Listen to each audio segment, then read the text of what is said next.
سلام، من امین شرقی هستم. خوش اومدید به یکی بود یکی نبود.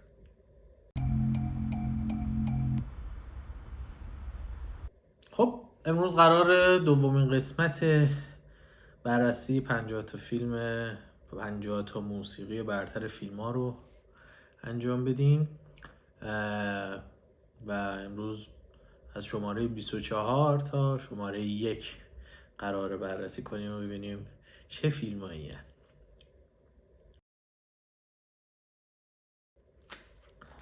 خب شماره 24 شماره 24 فیلم بریو هارت هست با بازی مل گیبسون و آهنگسازی جیمز هورنر، یکی از آهنگسازهای بزرگ فیلم که متاسفانه از دستش دادیم، فوت شدن ایشون.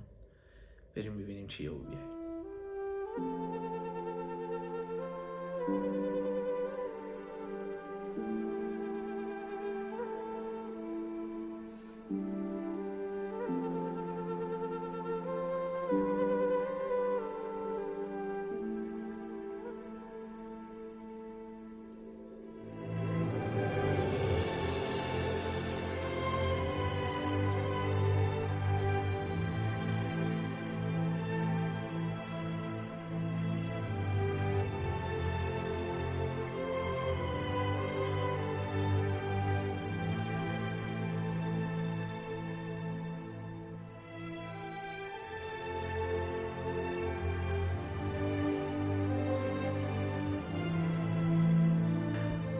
بله، شماره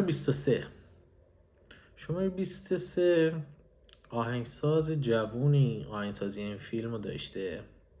فیلم لالالند که احتمال خیلی زیاد دیدیدش، با آهنگسازی جاستین هرویتز. جوانی است این جاستین هرویتز و چه آهنگ قشنگی رو آهنگسازی کرده. چقدر میخوره به فیلم، چقدر مناسبه، چقدر به یاد موندنی هست و کلا این فیلم که فیلم موزیکالیه. بریم ببینیم.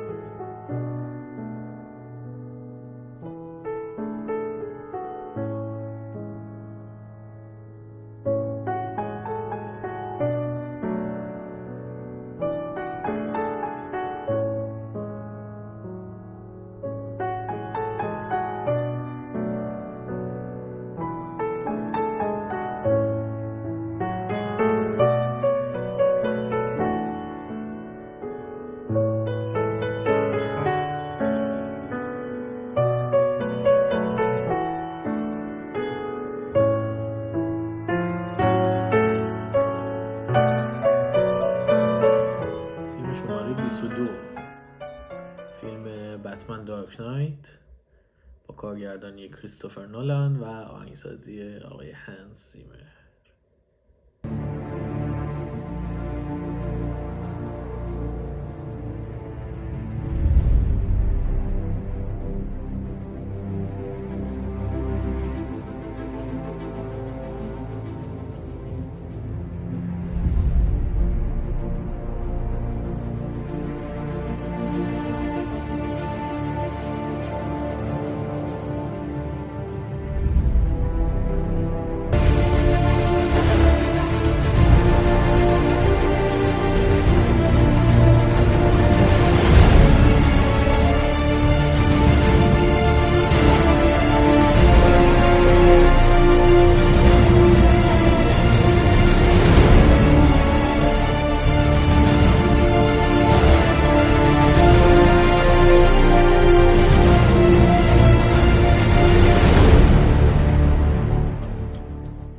فیلم شماره 21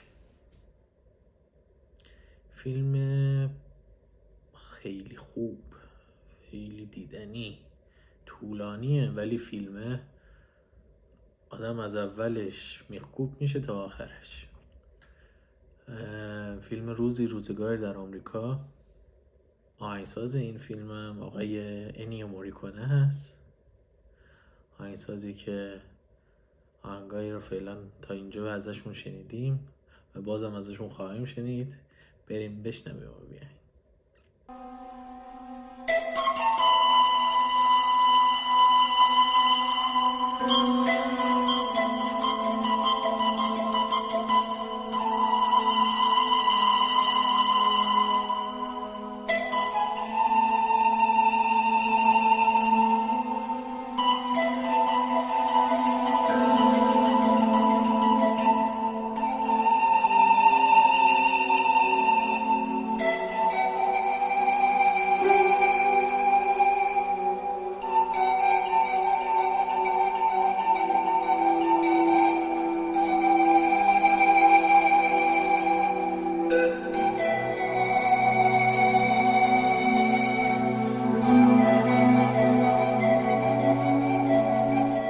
فیلم شماره 20،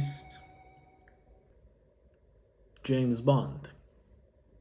جیمز باند از فیلمایی هست که خب سری فیلمه، یک دونه فیلم نیست و آهنگسازی هر قسمت از فیلم ها معمولا با یه آهنگسازه. آخریش که همین امسال اومد بیرون آهنگسازش هانس زیمر بود، ولی همشون معمولا از یک تم اصلی فیلم، تم موسیقی اصلی فیلم وام میگیرن، از اون استفاده میکنن و اون تم همیشه یادآور فیلم جیمز باند هست برامون. اصلا اون تم رو که میشنوید اولین چیزی که میاد تو ذهنتون جیمز بانده. آهنگساز اون تم اصلی، آهنگساز اصلی این تم آقای مونتی نورمن هست. بریم ببینیم و بیاییم.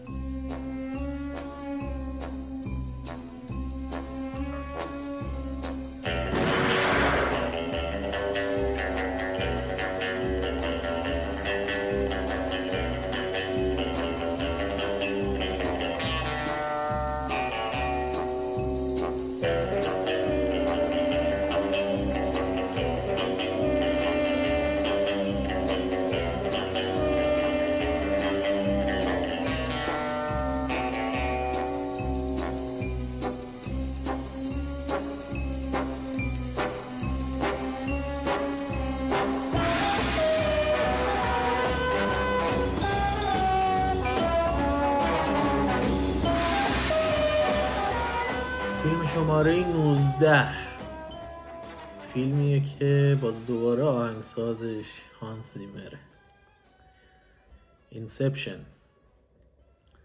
اینسپشن فیلم با بازی لئوناردو دیکاپریو، تام هاردی و خیلی دیگه از بزرگان سینما. آهنگسازی همونطور که گفتم هانس زیمر و کارگردانی کریستوفر نولان. فیلم خیلی خوب دیدنی و آهنگش هم مثل خود فیلم قشنگ و شنیدنی.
رسیدیم به فیلم 18.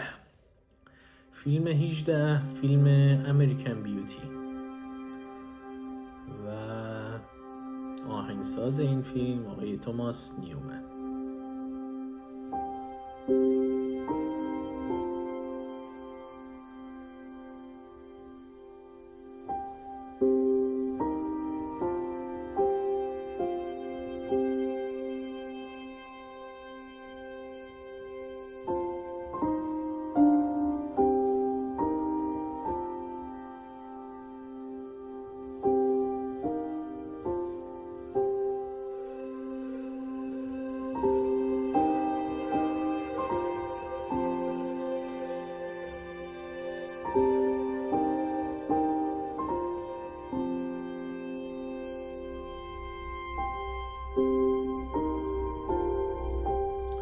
فیلم شماره 17 فیلم The Intouchables، آهنگسازی آقای لودویکو ایناودی. معمولا آهنگای کلاسیک مدرن مد شده الان، آقای ایناودی خیلی گوش میکنن، خیلی میشنون، خیلی طرفدار پیدا کردن سبک آهنگسازی آقای ایناودی و بهش کلاسیک مدرن هم یه جورایی گفته میشه.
فیلم شماره 16 مون با آهنگسازی آقای انیو موریکونه هست.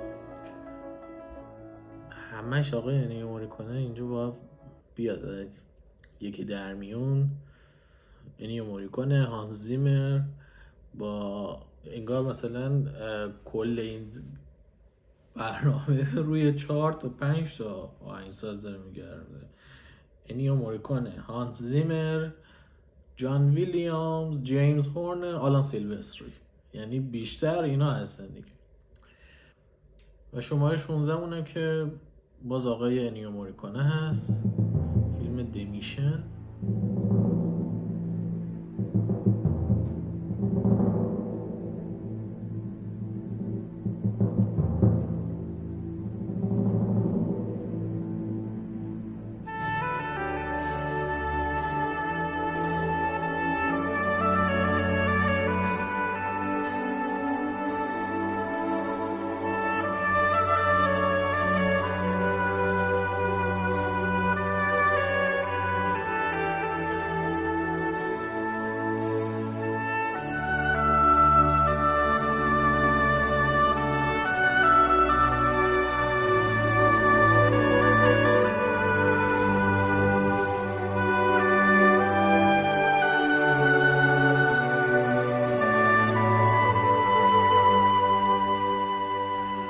شماره 15 فیلم شماره 15 فیلمی هست با آهنگسازی آقای انیو موریکونه. فیلم عجیب، فیلم آخرتی، فیلم یعنی 5 تا فیلم اگه آدم بخواد ببینه بستش باشه، یکی از اون فیلم ها همینه. سینما پاردیزو، آهنگسازی آقای انیو موریکونه.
فیلم شماره 14 فیلم دزدان دریای کارائیب، با آهنگسازی آقای هانس زیمر. این فیلمایی که من اینجا حالا یه قسمتی از موسیقیشو دارین با هم میشنویم، فقط بحث نیست که همون قطعه مخصوص اون فیلم هست و همون قطعه قشنگ هست و مشهور شده. نه، خیلی از این فیلم ها چندین قطعه هستن تو فیلم که قشنگن از شنیدنیه. یکی از همون فیلم ها همین فیلم دوزان دریای کارائیبه، یکی از فیلم ها سینما پارادیزوه، یکی از فیلم ها جیمز باند. هر سریش از سری فیلم ها آهنگسازی قشنگی داره، ولی من به عنوان هر کدومش به عنوان نمونه یه آهنگ ازشون آوردم و گذاشتم اینجا. و حالا بحثم این بود که این آهنگی که الان میذارم فقط آهنگ قشنگی از این فیلم نیست، خیلی آهنگای دیگه هم هست که همون فیلم داره و قشنگن. فقط خواستم معرفیشون کنم. بشنویم.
شماره 13، فیلم دنس وید وولفز، آهنگسازی آقای جان بری.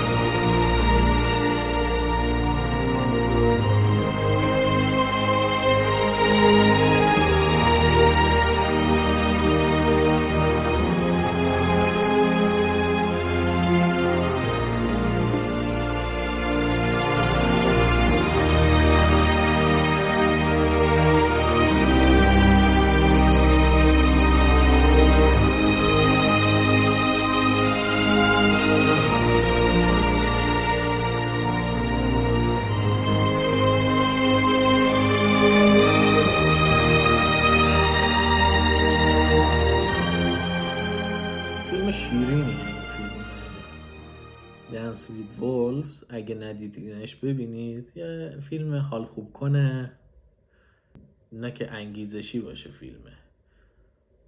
فیلم یه حس خوبی داره باهاش، یه حس خوبی میده و میگم دیدنیه، ببینیدش اگه ندیدیدش.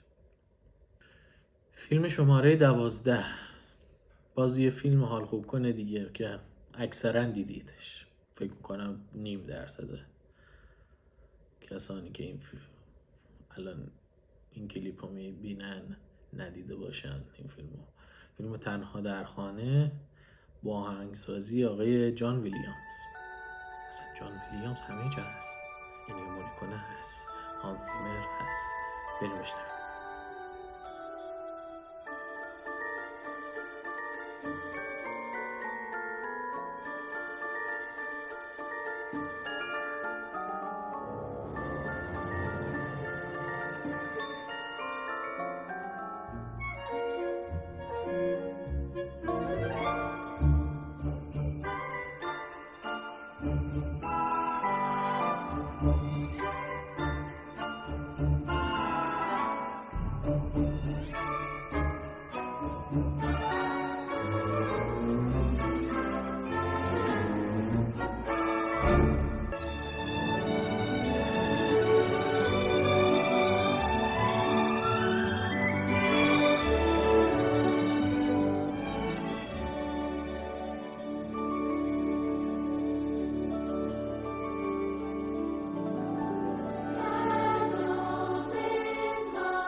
فیلم شماره 11، فیلم اینترستلار با آهنگسازی هانس زیمر و کارگردانی کریستوفر نولان. این باز یکی از فیلمایی هست که چند قطعه موسیقی داره که باید بشنوید. من یه نمونه یکی از آهنگا رو فقط اینجا گذاشتم. بشنوید.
رسیدیم 10 تا آخر.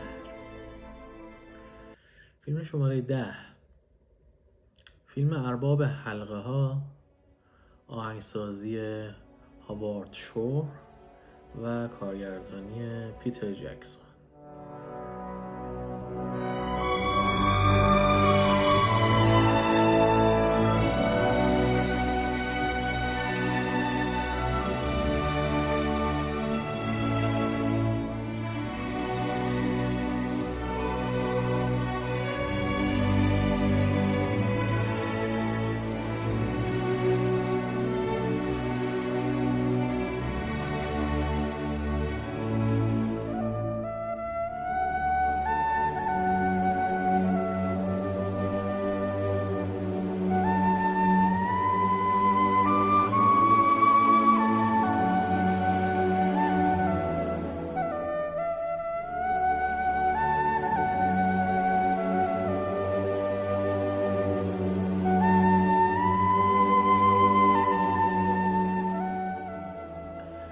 فیلم شماره 9، فیلم آملی با آهنگسازی یان تیرسن. فیلم فرانسوی است که تقریبا میتونم بگم تمام موسیقیایی که توی این فیلم استفاده شده شنیدنی هستن.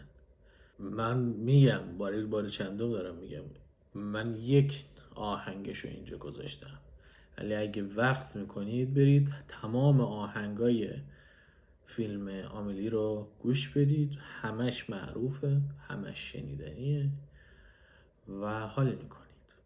بریم ببینیم.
شماره 8، فیلم رمانتیک تایتانیک با آهنگسازی آقای جیمز هورنر.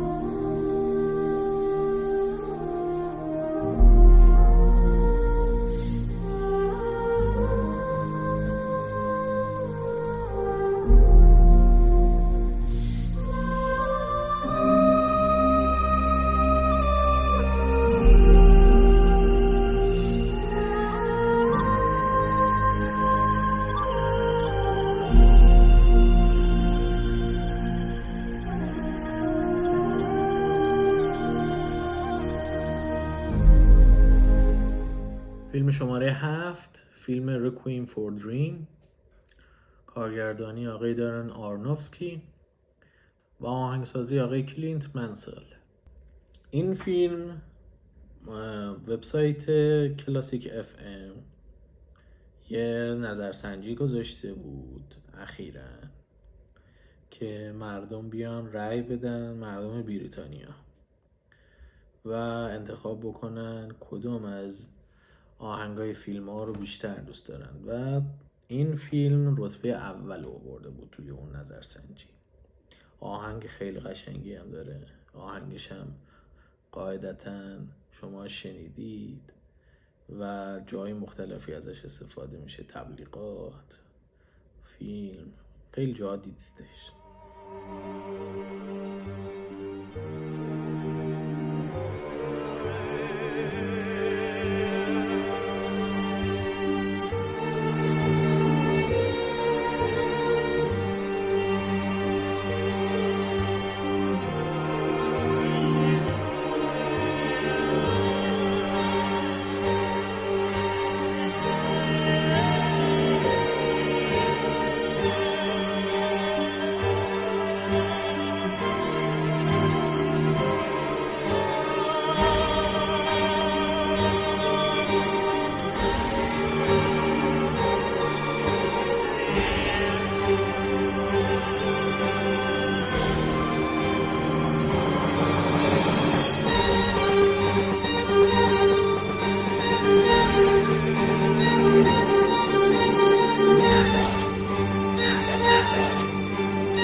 فیلم شماره 6 فیلم استار وارز با آهنگسازی آقای جان ویلیامز. استار وارز مثل جیمز باند چند قسمتی است و هر قسمتش ممکنه یک آهنگساز، ممکن که نه، یه آهنگساز بر عهده داشته و آهنگسازیشو کرده، ولی آهنگ اصلی همشون ازش وام گرفتن آهنگ آقای جان ویلیامز بوده. باز این فیلمه چند تا آهنگ داره. من به شخصه این آهنگی رو که الان گذاشتم بیشتر از آهنگ تم اصلی فیلم میپسندم، بابت همین گذاشتم این آهنگ رو. آهنگ تم اصلی بیشتر شنیده شده ولی این آهنگ من بیشتر میپسندم و این آهنگ رو گذاشتم. ببخشید دیگه، دیکتاتوریه. بریم ببینیم.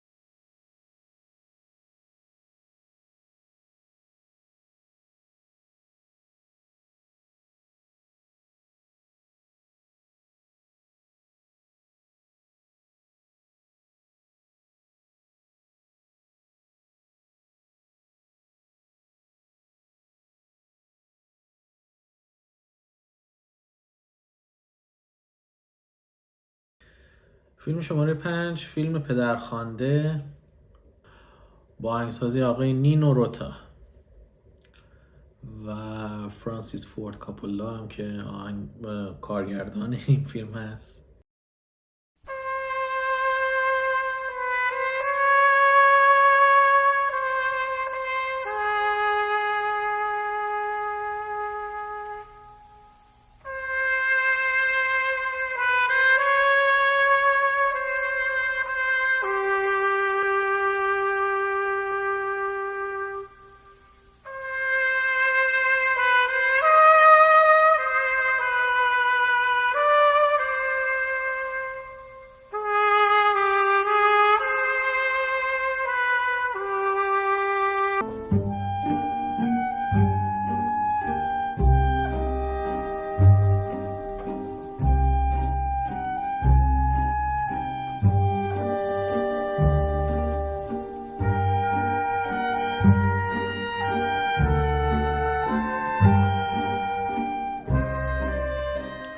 شماره 4 فیلم گلادیاتور با آهنگسازی هانس زیمر.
فیلم شماره 3 آهنگسازش آقای انیو موریکونه است. این موسیقیه و هر وقت بشنوید شما فیلم وسترن میاد جلوی چشمتون.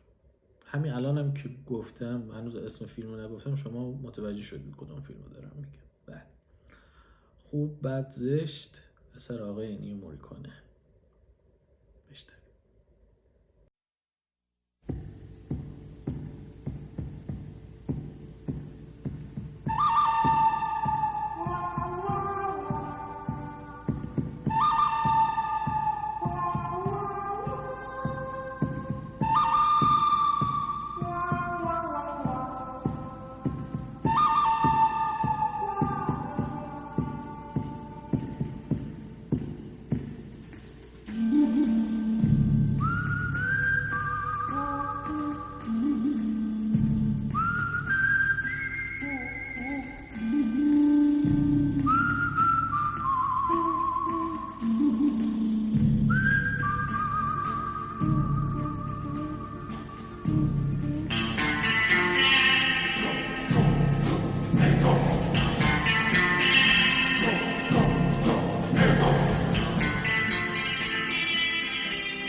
فیلم شماره 2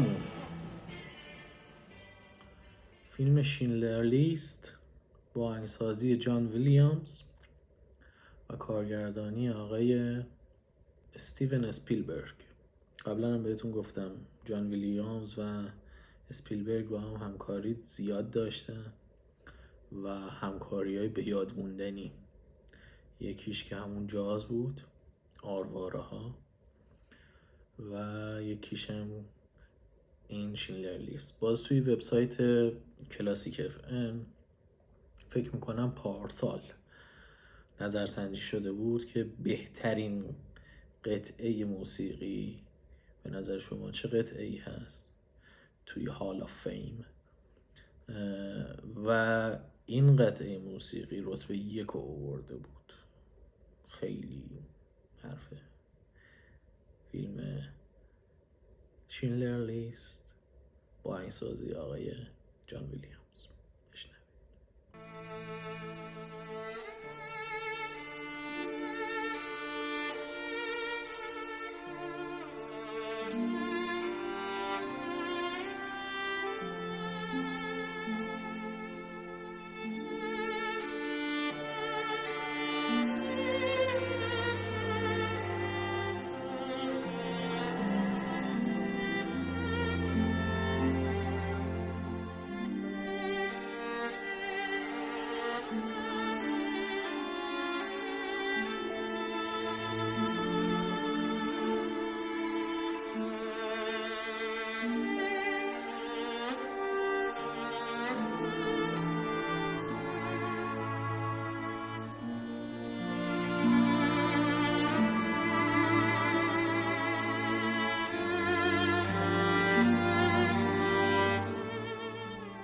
و رسیدیم به فیلم شماره 1. چه فیلمیه فکر میکنید؟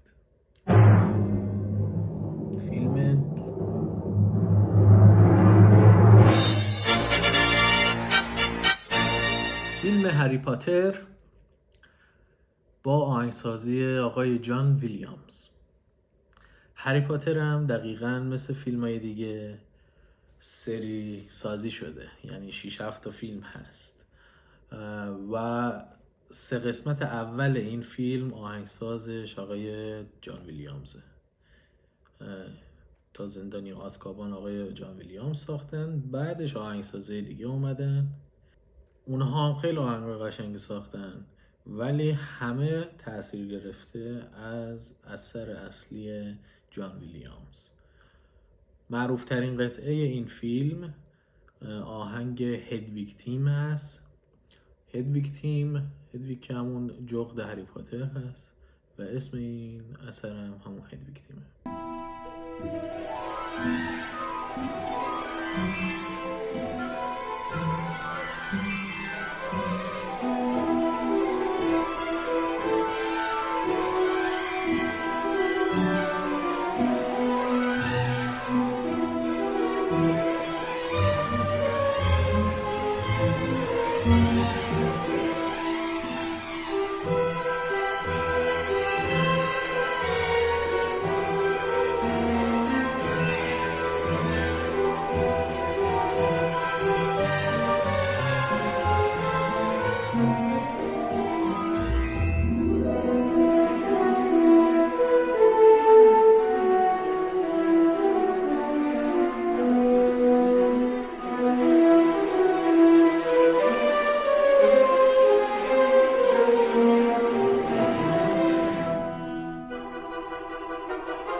خب امیدوارم لذت برده باشید از این فیلم ها و آهنگایی که معرفی کردم براتون و خاطرات براتون زنده شده باشه و باعث شده باشه باز دوباره برید این آهنگا رو دانلود کنید، بشنوید، لذت ببرید.